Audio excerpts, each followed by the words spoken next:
In this video, we will discuss the user profiles for the GBV and child protection modules of V4.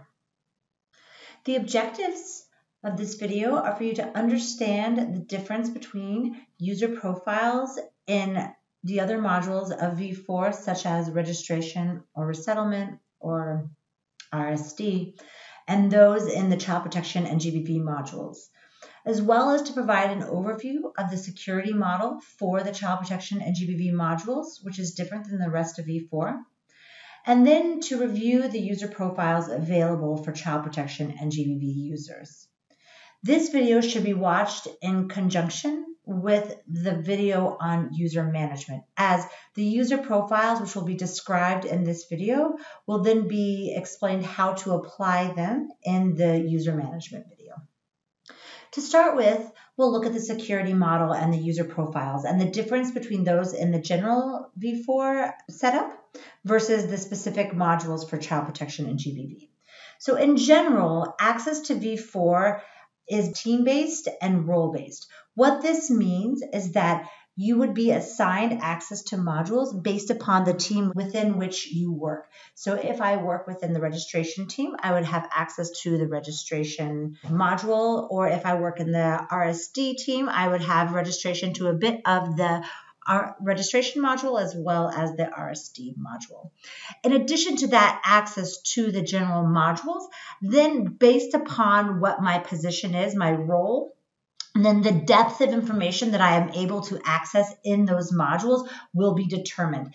This is a team-based access, which means that everybody who has access to the registration module will be able to see all of the cases within the registration model. The same is true for those in the resettlement or in the RSD.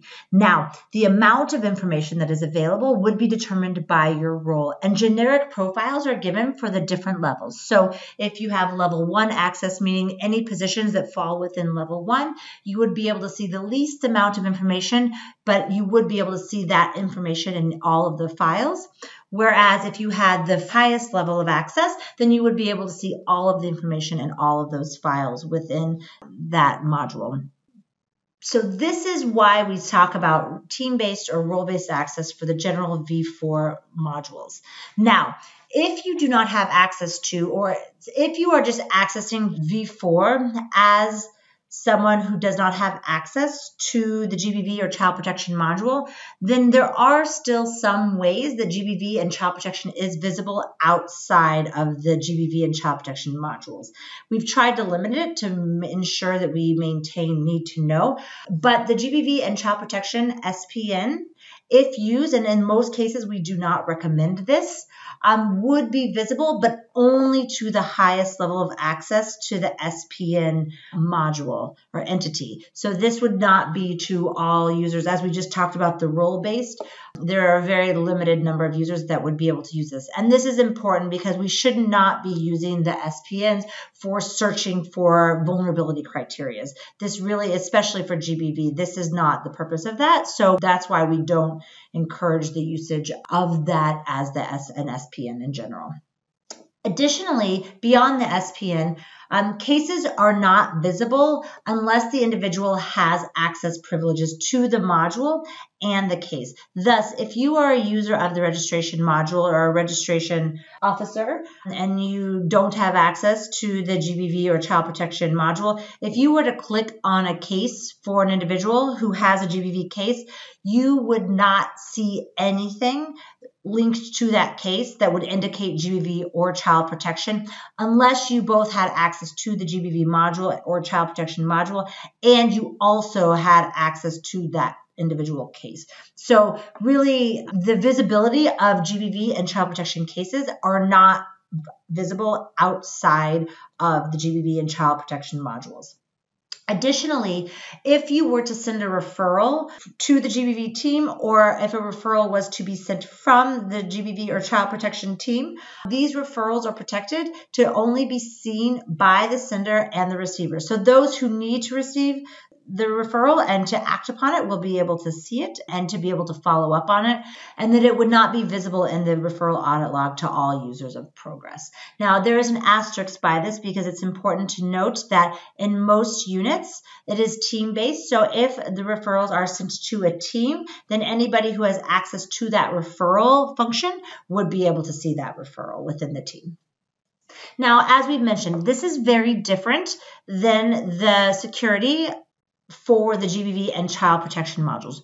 We had to build ours based upon the need to know principle, which does not allow for team access. So we can't allow for everybody within a location to have access to all of the files. And so instead of team-based, individuals are granted access to the GBV or child protection module specific to their role. So depending upon what their specific need is to access or to engage with the module, if it's to document their case management or if it's to generate reports, their access would be granted specifically based upon that. And then within the module, not everyone has access to every single case.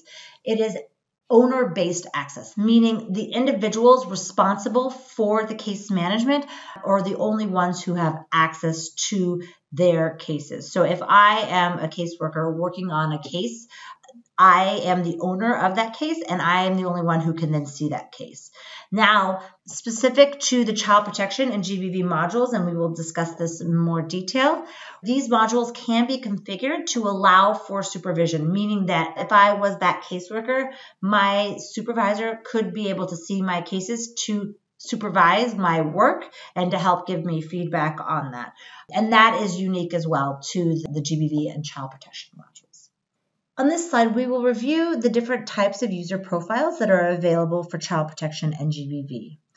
Those indicated in blue, or the text indicated in blue, are changes that have been made with the most recent development for these two modules. The first one on the left is the protection case reader. This is not intended for specifically GBV or child protection actors. It's actually a role intended for those who are most frequently faced with disclosures or individuals who are following up on the status of their cases. And this would allow for a very limited amount of visibility for the individual to know that a case exists. As we mentioned in the last slide, the visibility of GBV and child protection cases are intentionally not visible outside of access to this module. Thus, it is difficult when someone might present to a protection desk for the individual who is working with them to know that a GBV or child protection case exists. If this role is applied to this individual, they would then be able to see when looking up the person who has come to follow up on the case that a case does exist and who that caseworker is. That is the only information that is available to someone with this role, and it would allow for them then to create a referral or follow up or contact the caseworker so that then they can continue and support and follow up on this case. The next role is the child protection or GBV case reader. This is as well not intended for GBV or child protection specialists or direct service providers. This is more for those who might have to engage with a case periodically from time to time upon request. It does not allow them to make any modifications to a case or really even access a case with, like in general, they can't just log into the GBV or child protection module and see cases. But what it would allow is in those specific contexts where an individual would need to be granted access to a case. For example, perhaps at the stages of assessment for resettlement, the caseworker in a child protection or GBV case could then grant access to a specific part of a case and share that with someone who has a case reader access. This could also be for a senior level protection officer who does not get engaged in many cases, so they don't need a full caseworker profile, but periodically they need to be engaged like one of the most complex cases. And then in this case, if they had a case reader profile or part of the case could be shared with them so that they could be able to access the basic information and then take the action that's being requested of them. The caseworker is really the foundation of this module, of these two modules, and this is intended for those who work directly on these cases. So the caseworker would be responsible for then creating the case, for those that they are doing the documentation, and then for any documentation related to that case management. Now, for a UNHCR caseworker, this could be limited to creating a case and then referring it to a partner organization, or in those contexts where we're doing direct service provision, they could be using all of the entities in the GBV or child protection module to document the full spectrum from case opening to case closure. A caseworker is the owner of the case, meaning that they can see all of the information and documentation within that case. They also have the ability to share that case for the specific needs. They have the ability to read and to write. They can create new entities, they can change, they can make modifications upon that case file.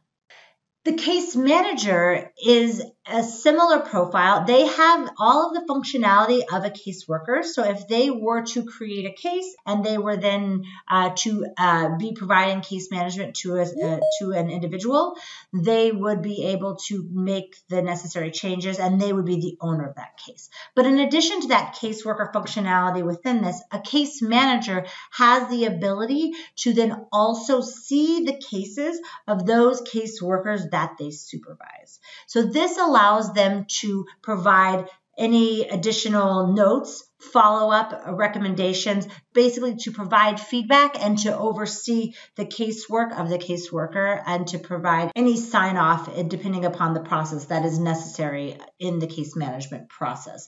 They have the ability to read and to write on both their cases as well as the caseworker they supervise cases. The next one is a monitor, and there are actually 3 different types of monitors, but the intention of this role is to allow for individuals to not have access to all of the personal data within a case file. So we're trying to, again, maintain the need to know principles. So all personal data is not visible, as well as any of the information that is in type-in boxes. The information that is visible to a monitor are those that are related to drop-down boxes. So the person who would tend to be assigned a monitor role would be those who are responsible for generating reports and for assuring data quality, so that they would be able to identify if there are any errors in the data or anything that, and follow up with caseworkers for them to be able to change it. It's important to note that a monitor is not able to change or write on any files, so that they can only identify errors, but they would have to follow up with the caseworker to allow for anything to be corrected if there are errors found in the data. It's important to note with the monitor that there are 3 different versions of this available. So there's a monitor who can see all of the information in the module. There is a monitor who can only see the information entered into the module by UNHCR staff. And then there's a monitor who can only see the information entered into the module for a specific partner. And this is intended to allow for flexibility so that depending upon in negotiations with partners, partners can be responsible for their own monitoring and don't have to allow access for UNHCR staff to be able to see all of their files. And this is an important option to allow for the flexibility for the module to be best implemented in line with need to know principle and best practice. And the final position is called a super user. This is meant to be an administrative position and is actually optional and not necessary in all contexts. But the purpose of it is because of the security module in child protection and GBV, you can have individual cases that are owned by a caseworker or a case manager. And if that individual was to leave a context and did not transfer those cases, that it's possible that nobody has access to those cases. And in that case, we would need somebody who would be able to transfer the case to another caseworker so that it is accessible and can be followed up. And this is the purpose of the super user. Now, the reason we say this is optional is because the super user really serves no other purpose beyond this. They can't write on the cases. They're not going to be using this as to follow up. And new security has been put into place, which prevents individuals from transferring from one location to another without transferring their case files. If all case files must be transferred in advance of departure from a location, then the purpose of the super user is really less necessary. And so we have find more and more that the need for a super user is not really justified in a lot of contexts. So this is something to be considered in terms of when you're determining assigning these positions. One core concept that I hadn't mentioned previously is around business units. So the data in V4 is divided into business units. It's how we organize the files. So sometimes you'll have within a country, you'll have one country has one business unit, or as in, for example, here, you'll see that there's a business unit for Zatari or Amman and Jordan. So each of the different areas has their own business unit. So that access that we just spoke to in terms of general V4 does not apply to all of the information across all of the modules. It would be specific to that business unit. So I might have access to the registration module, and I would have to be assigned that for the access to the registration module in Zatari business unit. If I would need access to both the data in Zatari and Amman because of my position, then I would need to assign a role, a user profile for registration level 1 for Zatari, registration level 1 for Amman. The same thing is true for the GBV module. Well, you would never be granted access to all of the case files for a GBV or child protection module. If I want to be able to access the GBV module for my work as a caseworker in Zatari or Amman, I would need to then have a user profile that would be access to the GBV module in Zatari and the GBV module in Amman, let's say as a monitor, so that I can then do the quality assurance for my case files in both of those business units. So it is quite possible to require a user profile in multiple BUs so that you have the access as necessary. As we mentioned previously, in the GBV and child protection modules, there is the ability to identify supervisors as well as then to allow them access not only to their own cases, but then to those that they are supervising. This is important in these modules as there is case-by-case access. So we need to allow for case management supervision to take place. And so this is something called positions, and it's a hierarchy function, meaning that it places people depending upon their roles and their relationship to others in their unit.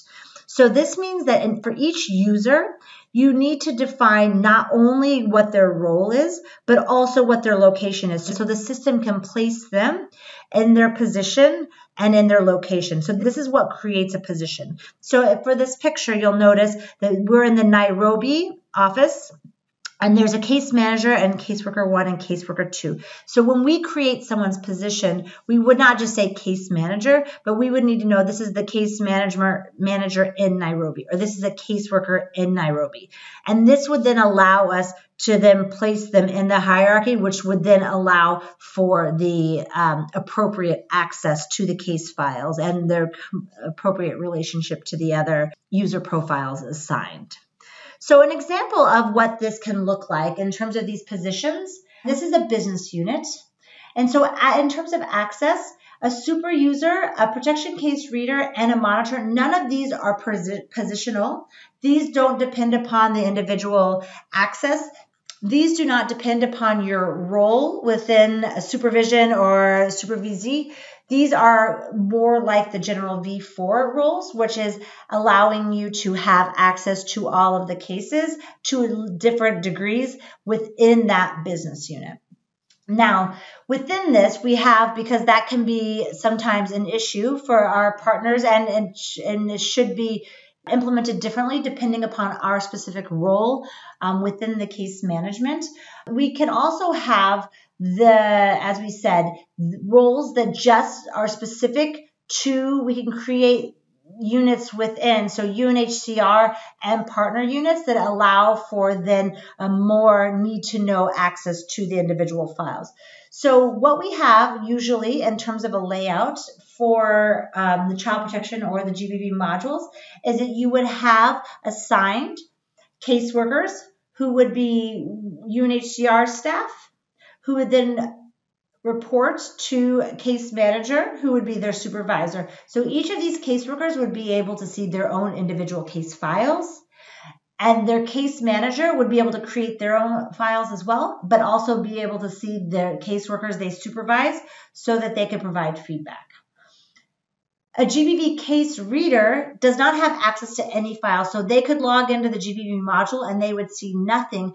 But if they were to be engaged in a specific case, let's say, for example, for resettlement, and they needed to have access to a basic piece of that case file, then the caseworker who is responsible for that case would then be able to share that part of the case file, and then this individual in the case reader would then be able to access that piece of the case file.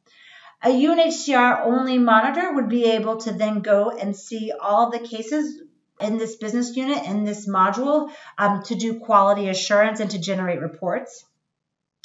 Similarly, if a partner was to be using one of these modules, the partner can have the same way a caseworker who would then be responsible for all of the documentation of the cases they're responsible for, a case manager who is then able to see their cases as well as the caseworker. And then they also have a different role called a partner supervisor, who basically it allows for 3 levels of visibility, so that this partner supervisor would be able to see the cases of the case manager as well as those that the case manager supervises.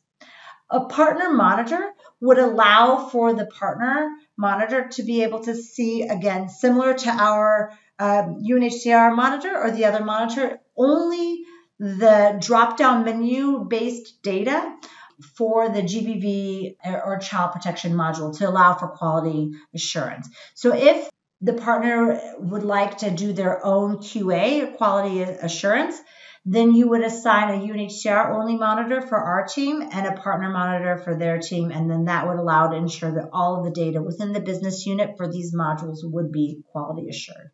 Okay, so now we will discuss a concept called service units. So while the GBV and child protection modules have been designed to allow for case-by-case access, and this is how in most contexts they should be applied, we have found that there are exceptions to this rule for specific needs. And within those contexts, it can be useful to assign something called a service unit. And what a service unit is it groups together particular caseworkers and or case managers, and it would allow the cases are owned by or shared with a service unit, that they're available to everyone in that service unit. Again, this undermines a bit the security model that we have designed. So this should not be the general approach to user profiles in the GBV and child protection modules. This would be for very specific purposes. So as I said, this is not advisable for wide use as it affects the performance of the system. But what those specific purposes can be are when archiving old cases, so that you have only old cases that are not being in active use, but that then possibly would be available in the case that someone was to come back years later or in the future. Additionally, cases in particular locations that need to be accessed by different caseworkers. What this would oftentimes look like is if you were in like a 24-hour facility where there are shifts, it's possible that you would then have, and the individual caseworkers are never on at the same time. So you never know if someone will show up at the other time. So you would then, having a service unit for those individuals might make sense. So they can deal with those cases in a more ad hoc fashion that would be common in those types of scenarios. This would be common in perhaps a detention center or in a residential center where different personnel may be conducting that monitoring. And finally, broker case management files. And what we mean by that is in the situation where the individuals are not actually doing case management or the full case management, where they tend to be just referring files for actual case management. So we're not talking about having like descriptions of the incidents and this sort of stuff. We're talking about the existence of the files and that there has been a referral to a partner or that sort of thing. And in that situation, it also might make sense so that the other caseworkers are aware of the existence of the case, but don't have any of the personal information that would then really violate the need to know principle and the purpose for the individual ownership of those modules. So as we said, there are specific situations where implementing service units is appropriate. The vast majority of situations, it is not the method which we would recommend. Okay, so what this would look like in practice is here you'll see we have a similar organogram to that we saw in a previous slide. Currently, in the setup as it is, you will see that caseworkers have the ability to share cases between them. So if I was a caseworker and I was going on leave, I could share those cases I knew were being followed up this week with the other caseworker so that they would be able to fill in with the consent of the survivor or with the child for those cases. If I was a caseworker who was leaving my post and going to another position, I could then, with the consent of the survivor or the child, transfer that case to one of the other caseworkers or to my supervisors so that they could then continue on with that case management. If I was a partner who was then ending our partnership and there was no other partner to share the files with or to transfer them to, then we could also, in agreement that would be made as part of the finalization of the partnership, transfer the files from the partner caseworkers to then the UNHCR caseworkers to do the follow-up and necessary case management until a new partnership would be established. So that is how this would work in terms of the normal setup. If there were to be UNHCR or partner service units established, so let's say that this is the picture of a group who works at a 24-hour facility, and there are two caseworkers who alternate times, and we had a service unit here. This service unit has the ability to refer or transfer from the service unit to the partner supervisor, who would then be able to designate who within the partner would be able to access it, or if the partner service unit had, let's say, for one location, a service unit, that they could then refer that or send that to, let's say, the case manager in this location, who would then assign this to a caseworker. So that would be how a service unit would apply within a UNHCR or with a partner. And this, again, would be specified by this. You would have to identify the specific caseworkers and case manager, if that applies, that the service unit would apply within. So as we've seen across this, it is important, it's probably the most important point in this video, usage and assigned user profile should only be determined by someone's role in case management. There should be no access to the GBV or child protection cases in V4 for the purposes of partner monitoring or for just viewing case files. You should only be accessing a case file for a specific case management purpose, not for GBV data or trends analysis. You should only use what you need to document for service provision. So your role should be assigned based upon that. There shouldn't be any assigned for just so that you can have all access to the information. It should only be for that information that you need to be able to perform your duty.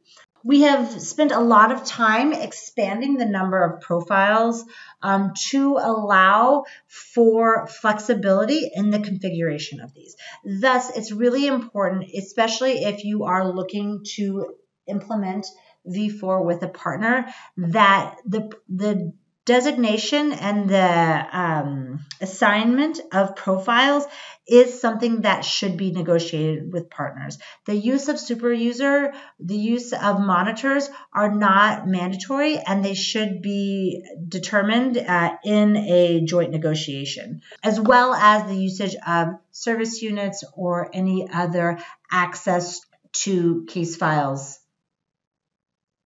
And finally, it's really important that UNHCR staff, GBV and child protection, as well as beyond that, are well trained on not only V4 and how to use it, but these user profiles, so that you can clearly explain to your team, as well as to your senior management, as well as to partners, kind of what are the different functionalities and usages of these roles, and that they're appropriately applied.